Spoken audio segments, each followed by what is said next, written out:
Saudara semua, apa kunci dari ketenangan hati? Ternyata kunci dari ketenangan hati tidak datang dari luar, apakah itu memiliki harta yang banyak, relasi yang hebat, jabatan yang tinggi, kecantikan, kegantengan. Ternyata tidak dari situ. Malah seringkali membuat kita menjadi tidak tenang. Kunci ketenangan hati datangnya dari dalam diri. Dan itu harus diupayakan. Dia tidak jadi begitu saja, tapi harus betul-betul diupayakan dalam sebuah proses. Apa saja kunci yang membuat kita kemudian betul-betul menjadi tenang, hati kita menjadi adem? Sederhana saja. Yang pertama, janganlah mengeluh. Seringkali kita jatuh pada keluhan satu kepada keluhan yang lain. Anak nakal, tagihan listrik yang belum dibayar, motor yang rusak, pimpinan yang terlalu otoriter. Banyak sekali yang dijadikan keluhan sehingga membebani kehidupan kita. Yang kedua, murah senyum. Sesuatu yang sederhana, murah senyum. Kepada siapa saja. Sering kita akan bermurah senyum kepada mereka yang memang dekat dengan kita. Kalau orang asing, kita akan lewat dengan muka yang tanpa senyuman. Man without expression, atau ya, tanpa ekspresi. Ya. Murah senyum akan membuat hidup kita menjadi tenang. Kemudian, ini yang sulit. Hindarilah untuk membenci. Seringkali ada saja orang yang membuat kita terluka, sehingga dampaknya kita membenci dia. Atau mungkin kita sendiri yang bertindak sehingga membuat orang lain terluka, sehingga ada kebencian di antaranya. Hindari. Karena kebencian dia selalu membuat kita menjadi tidak tenang.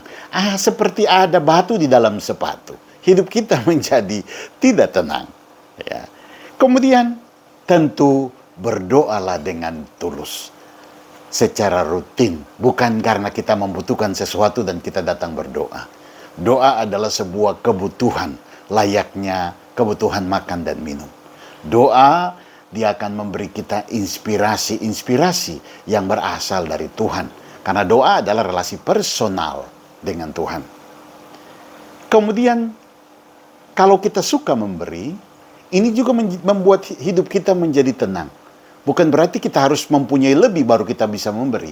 Memberi dari kekurangan justru mendatangkan pahala. Memberi waktu, memberi tenaga, memberi pikiran, ya, memperhatikan orang, ikut, care. Ini menjadi bagian dari yang namanya suka memberi. Kemudian hiduplah dengan pola sederhana.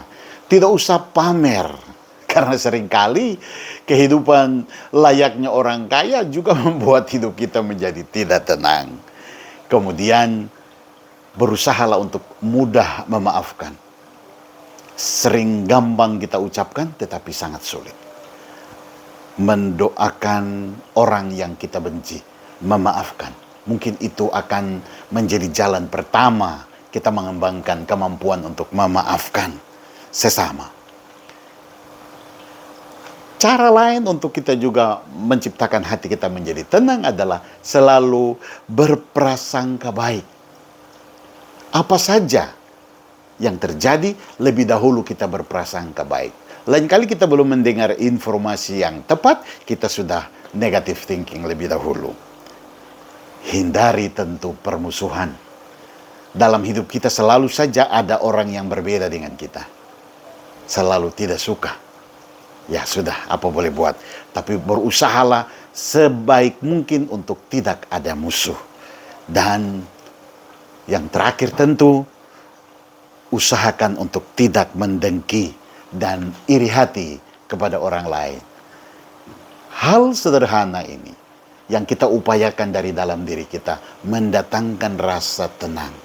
Sering kita berkata bahwa apa itu definisi bahagia? Bahagia itu juga salah satu adalah kita tenang batin.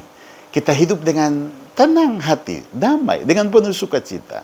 Sekali lagi, tidak datang dengan sendirinya, tetapi kita usahakan. Tidak gampang. Butuh upaya terus-menerus, butuh fokus untuk menjadi tenang. Mudah-mudahan Tuhan memberkati segala niat baik kita sehingga hidup kita menjadi hidup yang penuh sukacita. Tuhan memberkati.